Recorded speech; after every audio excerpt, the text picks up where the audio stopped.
दोस्तों आज की इस वीडियो में मैं आपको the psychology of money book से 8 बिग आइडियाज बताने वाला हूं। तो बिना किसी डीले के हम डायरेक्ट काम की बात पर आएंगे। और पहला बिग आइडिया है यू डोंट नो एवरीथिंग। हम हमारे एक्सपीरियंसेस के बेस पर कोई भी राय बनाते हैं। थोड़े से एक्सपीरियंस पर कई लोग ये मानने लग जाते हैं कि उन्हें इस दुनिया के बारे में सब कुछ पता है, लेकिन वो ये बात भूल जाते हैं कि दुनिया में 800 करोड़ लोग हैं और हर इंसान की अपनी अपनी अलग राय है और हर कोई अपनी दुनिया में सही भी है। एक चीज जो किसी को बिल्कुल सही लग रही हो वो हो सकता है कि किसी और को पागलपन लगे। The psychology of money book में ऑथर मॉर्गन हाउसेल कहते हैं कि पैसों के लेकर आपका एक्सपीरियंस दुनिया में जो कुछ भी हुआ है उसका 0.0000001% हो सकता है, लेकिन 80% एक्सपीरियंस आपका वो होता है जो आप सोचते हो कि दुनिया कैसे चलती है। यानी आसान शब्दों में कहें कि हम ज़्यादातर वही बातें मानते रहते हैं जो हमारे बिलीफ में बैठी हुई है। जैसे अगर किसी के अंकल को 20 साल पहले स्टॉक मार्केट में नुकसान हो गया था तो हम ये मान के बैठ जाते हैं कि स्टॉक मार्केट में सिर्फ नुकसान ही होता है। जैसे अगर किसी के मामा को रियल एस्टेट में नुकसान हो गया तो हम ये मान कर बैठ जाते हैं कि रियल एस्टेट में तो नुकसान ही होता है। किसी के भाई का बिजनेस डूब गया तो हम ये मान के बैठ जाते हैं कि बिजनेस तो बिल्कुल नहीं करना है। एक और एग्जांपल देता हूँ। 1970 में पैदा हुए लोगों ने इंडेक्स फंड का बूम देखा होगा। उन्हें इंडेक्स फंड सबसे अट्रैक्टिव इन्वेस्टमेंट लगेगा, जबकि 90s में पैदा होने वाले लोगों को क्रिप्टो करेंसी अट्रैक्ट कर सकती है। तो कहने का मतलब यह है कि आपको खुद को लिमिट नहीं करना चाहिए। आपको सिर्फ अपने एक्सपीरियंसेस के बेस पर फाइनेंशियल डिसीजन नहीं लेने चाहिए, बल्कि आपको फाइनेंशियल किताबें पढ़नी चाहिए, वीडियोस देखनी चाहिए, सेमिनार्स अटेंड करने चाहिए, जहां से भी आप दूसरों के एक्सपीरियंसेस से सीख सकते हो, जहां से भी आपको और इन्फॉर्मेशन मिल सकती है। आपको पूरी कोशिश करनी चाहिए वो इन्फॉर्मेशन लेने के लिए, और फिर आपको अपने फाइनेंशियल डिसीजन इस इन्फॉर्मेशन और एक्सपीरियंसेस के बेस पर लेने चाहिए, इमोशन के बेस पर नहीं। Second big idea, nothing is as good और as bad as it seems. ये दुनिया इतनी ज्यादा कॉम्प्लिकेटेड है कि हमारा दिमाग भी इसे पूरी तरह से समझ नहीं सकता, और अक्सर हमारे एक्शंस के रिजल्ट्स हमारे हाथ में नहीं होते। हमारा रिजल्ट्स पर कोई कंट्रोल नहीं होता। जैसे कि मान लो कि कोई एंटरप्रेन्योर है, उसने एक बहुत अच्छा प्रोडक्ट बना लिया है। अब उसे लग रहा है कि टाइमिंग भी सही है और कंज्यूमर सेंटिमेंट भी उसके फेवर में, लेकिन कोई डिजास्टर आ जाता है और सारा मार्केट डिस्टर्ब हो जाता है और उस एंटरप्रेन्योर का प्लान बेकार हो जाता है, जैसे कि 2020 में कोविड के दौरान हुआ था। ऐसे रिस्क का कोई अंदाजा नहीं लगा सकता। ऑथर मॉर्गन हाउसेल कहते हैं कि नथिंग इज एज गुड और as bad as it seems, यानी जो दिख रहा है वो उतना अच्छा या उतना बुरा नहीं होता। जब भी आप फाइनेंशियल डिसीजन लो, चाहे खुद के लिए या दूसरों के लिए, आपको उसमें लक और रिस्क को ध्यान में रखना चाहिए। कोई भी एक सक्सेस स्टोरी सुनकर, किसी की स्टोरी फोर्ब्स में देखकर डिसीजन नहीं लेना चाहिए, या किसी का एक फेलियर सुनकर आइडिया भी ड्रॉप नहीं करना चाहिए। हो सकता है कि उन लोगों को किसी आउटसाइड रीजन की वजह से सक्सेस मिली हो या फेलियर मिला हो। इसे सर्वाइवरशिप बायस कहते हैं। इस पर मैंने एक बहुत इन्फॉर्मेटिव वीडियो बनाई है जो आपके सोचने का तरीका बदल देगा। मैं यहाँ आई बटन में लिंक दे दूंगा, डिस्क्रिप्शन में भी दे दूंगा, आप वो जरूर देखना।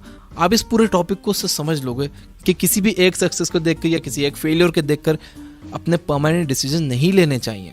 आपको करना यह है कि अपने गोल्स तक पहुंचने के लिए काम करते रहो, गलतियों से सीखो, अपनी भी और दूसरों की भी। दूसरों की गलतियों से सीखना बहुत जरूरी है। अगर आप सिर्फ अपनी ही गलतियों से सीखोगे तो आपकी जिंदगी छोटी पड़ जाएगी। और कभी भी सक्सेस को सर पर मत चढ़ने दो, और फेलियर से डिस्करेज भी नहीं होना है। थर्ड आइडिया है how much is enough for you. इस इकोनॉमी में और साथ ही हाईएस्ट इन्फ्लेशन में एक जॉब पर डिपेंड होना बिल्कुल अच्छा आइडिया नहीं है। एक साइड हसल होना बहुत अच्छा है, और उससे भी अच्छा है कि आपकी मल्टीपल इनकम स्ट्रीम्स हो। लेकिन खुद से पूछिए कि आपके लिए कितना पैसा काफ़ी होगा, क्योंकि हमेशा पैसों के पीछे भागना आपकी मेंटल हेल्थ के लिए सही नहीं होगा। ये माइंडसेट आपको लालच की तरफ ले जाएगा, और लालच ने अच्छे अच्छे स्मार्ट लोगों को बर्बाद किया है पास्ट में। इस जाल से बचने के लिए ऑथर मॉर्गन हाउसेल 2 प्रैक्टिकल तरीके बताते हैं। Number 1, stop moving the goal posts. अपने लिए एक फिक्स फाइनेंशियल गोल सेट करो, और जब आप उसे अचीव कर लो तो आराम करो। अपने हार्ड वर्क से मिले रिजल्ट को एंजॉय करो। आप तब तक खुश रहोगे जब तक आप अपने एक्सपेक्टेशंस को काबू में रखोगे। Number 2, never compare yourself to others. आपकी लाइफ आपकी है, आपको यहाँ तक लाने वाले थॉट्स आपके हैं, ओपिनियंस आपकी हैं, डिसीजंस आपके हैं, इसलिए खुद को दूसरों से कंपेयर करने का सवाल ही नहीं उठना चाहिए। दूसरों से खुद को कंपेयर करोगे तो आपको जलन भी होगी और आपका मेंटल पीस भी खत्म हो जाएगा। Fourth big idea, understand the power of compounding. इस यूनिवर्स में एक प्रोसेस चलती है जिसके हिसाब से आपके एक कदम का रिजल्ट आपके अगले कदम की सीढ़ी की तरह होता है। जैसे कि उस बहते हुए पानी के बारे में सोचिए जो ओवर द टाइम पत्थरों का शेप बदल देता है। ऑथर मॉर्गन होज़ल कहते हैं कि दौलत बनाने के लिए भी सिमिलर पैटर्न फॉलो करना होता है। समझदारी से इन्वेस्ट करना तो जरूरी है, लेकिन बड़ी दौलत बनाना इस बात पर डिपेंड करता है कि आप कितने लंबे टाइम से इन्वेस्टेड हो। वॉरेन बफेट की वेल्थ $84 बिलियन से, जिसमें से $18 बिलियन उन्होंने 65 की उम्र के बाद कमाए हैं। चलिए जिम साइमंस और वॉरेन बफेट के अचीवमेंट को कंपेयर करते हैं। जिम साइमंस को दुनिया का ग्रेटेस्ट इन्वेस्टर कहा जाता है क्योंकि उन्होंने अपनी कैपिटल पर 66% का रिटर्न जनरेट किया है। दूसरी तरफ वॉरेन बफेट ने सिर्फ 22% का रिटर्न जनरेट किया है। ये नंबर देखकर लगता है कि साइमंस की वेल्थ वॉरेन बफेट से कहीं ज्यादा होगी, जबकि ऐसा नहीं है। वॉरेन बफेट जिम साइमंस से कहीं ज्यादा अमीर है। कैसे?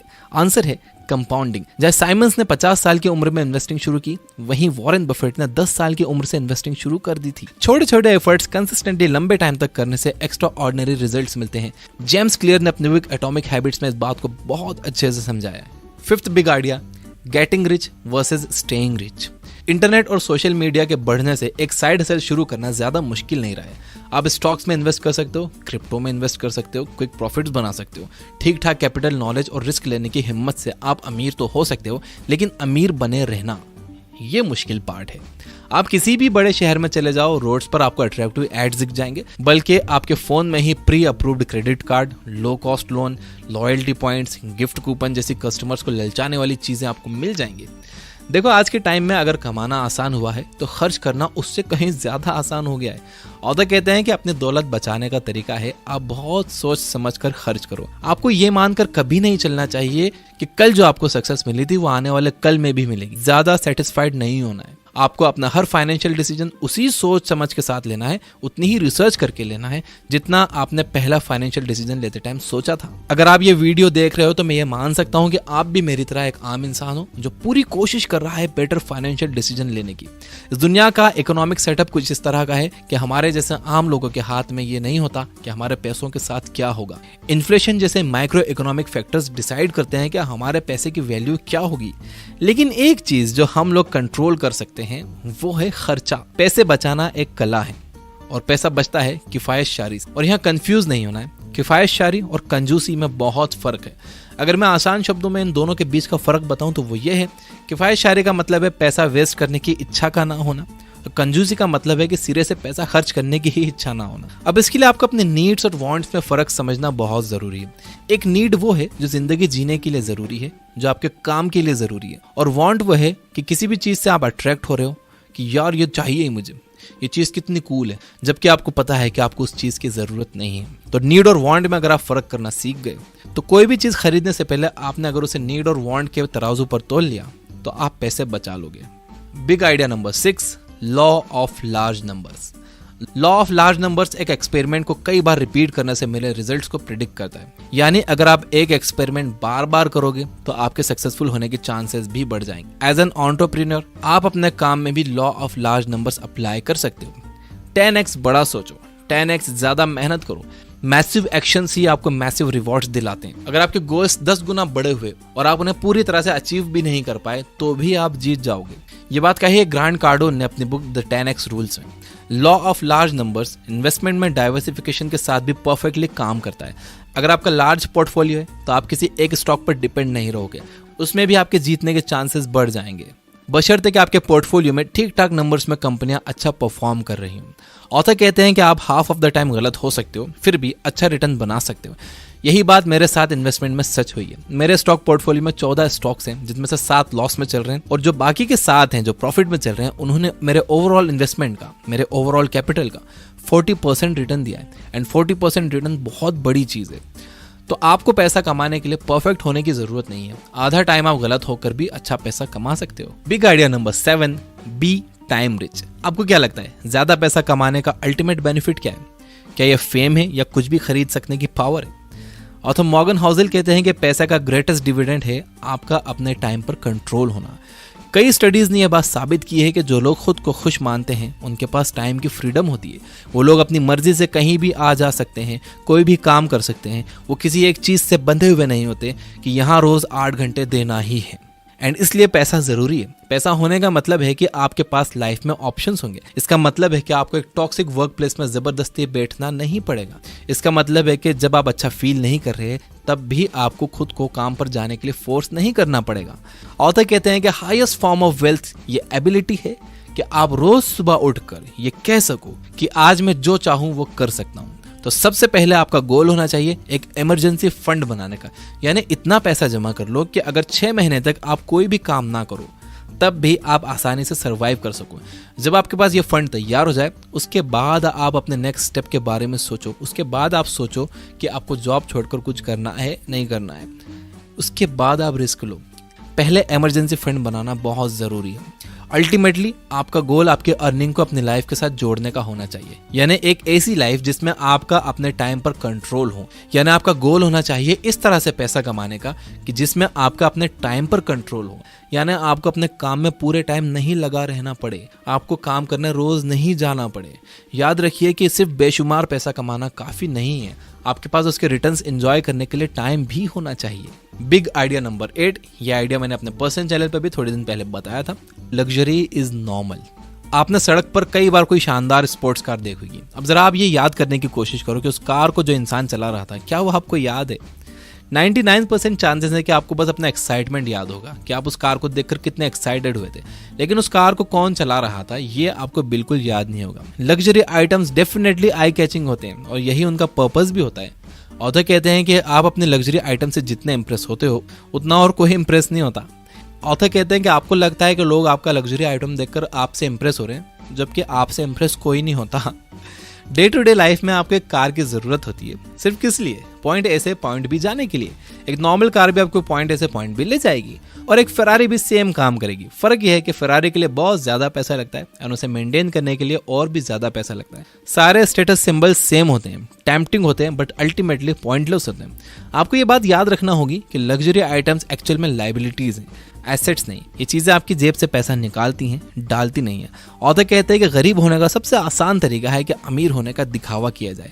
अब इसका मतलब ये बिल्कुल नहीं है कि आपको लग्जरी कार्स बिल्कुल ही नहीं खरीदने चाहिए। रैपर जेजी ने एक बड़ी अच्छी बात कही है कि अगर आप किसी चीज को 2 बार नहीं खरीद सकते तो इसका मतलब यह है कि आप उसे अफोर्ड नहीं कर सकते। एक और रूल है the 30 day rule. I don't know ये किसने बनाया। इसके हिसाब से अगर किसी चीज को खरीदने के लिए आपका दिल ललचाए तो आपको 30 दिन रुक जाना चाहिए। 30 दिन के बाद भी आपको अगर उसकी जरूरत महसूस हो कि यार बिना उसके काम नहीं चलेगा, तो वो चीज आपको ले लेनी चाहिए। और ये जितने भी लग्जरी आइटम्स हैं इसको आपने अपनी पैसिव इनकम से लेना चाहिए।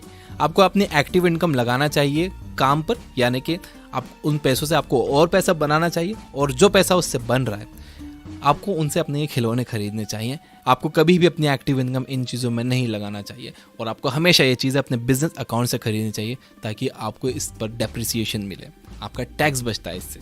इन चीज़ों से अमीर अपना टैक्स बचाते हैं। आपको लगता है कि वो दिखावा कर रहे हैं जबकि वो अपना टैक्स बचाते हैं। तो ये थे 8 big ideas from the book the psychology of money.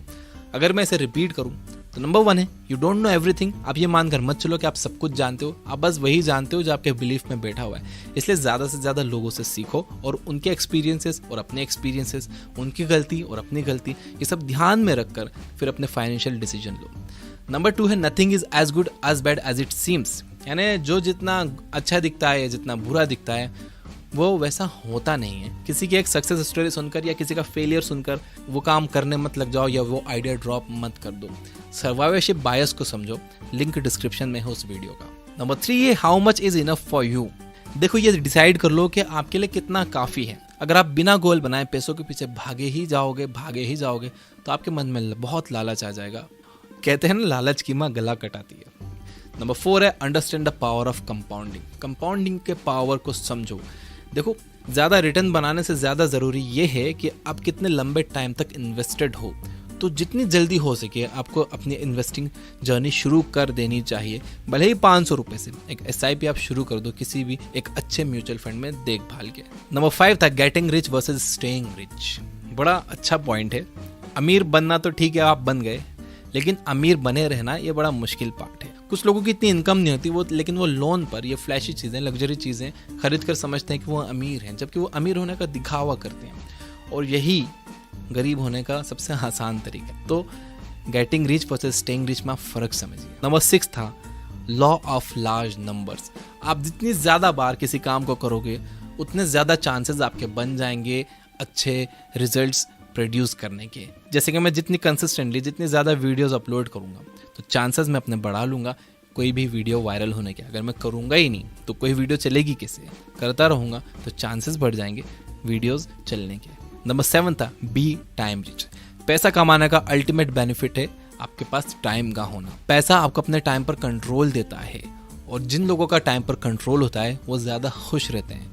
तो देखिए इनडायरेक्टली बल्कि डायरेक्टली पैसा एक खुशी दे रहा है। जब आपके पास ये कंट्रोल होगा कि आपको कौन से दिन क्या करना है, किस टाइम क्या करना है, कहाँ जाना है, जब आप बंधे हुए नहीं होगे कि यार मुझे बस 9 से 5 यहाँ जाना ही है, मैं और कहीं जा नहीं सकता। जैसे मैं बंधा हुआ था कुछ सालों पहले तक, मैं कहीं आ जा नहीं सकता था, लेकिन जब पैसा आया तो मेरे टाइम पर कंट्रोल मुझे मिला और अब मैं अपनी मर्जी से कहीं भी आ जा सकता हूँ, पहले से ज़्यादा खुश रहता हूँ। और नंबर 8 था लग्जरी इज़ नॉर्मल। याद रखिए कि अगर आप कोई बस दिखाने के लिए कार खरीदने की सोच रहे हो, कोई भी चीज़ दिखाने के लिए खरीदने की सोच रहे हो, लोग उससे इम्प्रेस नहीं होते, लोग आपको नहीं देखते, लोग आपकी वो गाड़ी देखते हैं। आप अपनी वैल्यू बढ़ाओ कि आप पैदल भी चलो तो लोग आपको देखें, आप साइकिल पर भी चलो तो लोग आपको देखें। आपकी वैल्यू उस कार की वैल्यू से ज़्यादा होनी चाहिए भाई। अपनी वैल्यू बढ़ाओ, बाकी ये सब चीज़ें नॉर्मल है, ये सब आ जाएंगी। ये सब टैक्स बचाने की चीज़ें, आपको लगता है कि दिखावे की चीज़ें, ये टैक्स बचाने की चीज़ें हैं। द साइकोलॉजी ऑफ मनी, इस बुक को हमने चैप्टर बाय चैप्टर समराइज किया है ये बुक ऐप पर, और ये एक प्रीमियम बुक समरी है। 699 में आप 1 साल का प्रीमियम ले सकते हो। डिस्क्रिप्शन में मैंने ऐप का लिंक दे दिया है। फिलहाल अभी ये एंड्रॉइड के लिए अवेलेबल है, बहुत जल्दी हम इसे आईफोन के लिए भी लाने वाले हैं। वीडियो पसंद आया तो इसे लाइक जरूर करना, सब्सक्राइब नहीं किया तो सब्सक्राइब कर लेना, घंटी न दबाइए तो दबा देना। Finally, you guys are amazing, keep reading, keep learning, keep growing. Thank you for watching.